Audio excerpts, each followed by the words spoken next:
کشور شد.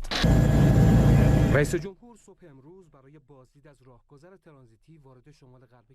Kabar tewasnya Presiden Iran Ibrahim Raisi justru membuat internal pemerintahan Israel merasa cemas.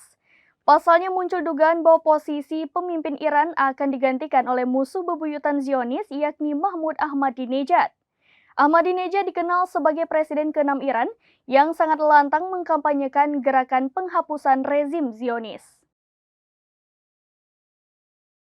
Pemerintahan Israel dilaporkan merasa khawatir usai kabar tewasnya Presiden Iran Ibrahim Raisi akibat mengalami kecelakaan helikopter pada Minggu 19 Mei 2024.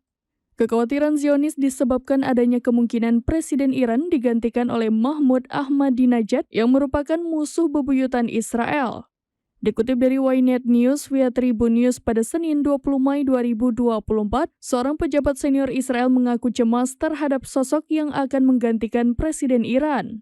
Ia mengatakan salah satu kemungkinan posisi itu akan digantikan oleh Mahmud Ahmadinejad. Sosok Mahmud Ahmadinejad sendiri merupakan individu yang sangat ditakuti oleh Zionis. Pasalnya Israel menganggap Mahmud Ahmadinejad merupakan musuh bebuyutan negaranya. Sebagai informasi, Mahmud Ahmadinejad merupakan presiden ke-6 Iran pada periode tahun 2005 hingga 2013. Para pejabat senior Israel mengatakan kematian para pejabat Iran mendorong menguatnya oposisi di Iran. Kondisi tersebut dapat memicu eksploitasi transisi kepemimpinan hingga meningkatkan ketidakstabilan di negara tersebut.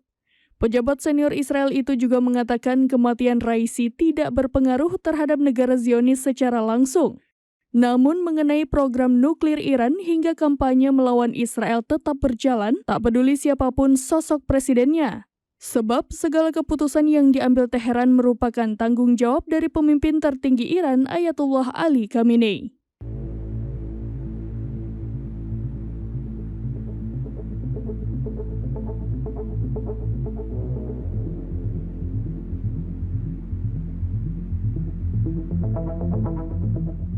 Demikian informasi terkini, share alon, saksikan terus berita lainnya di kanal YouTube Serambi News, website dan Facebook serambinews.com. Download Tribun X sekarang, menghadirkan lokal menjadi Indonesia.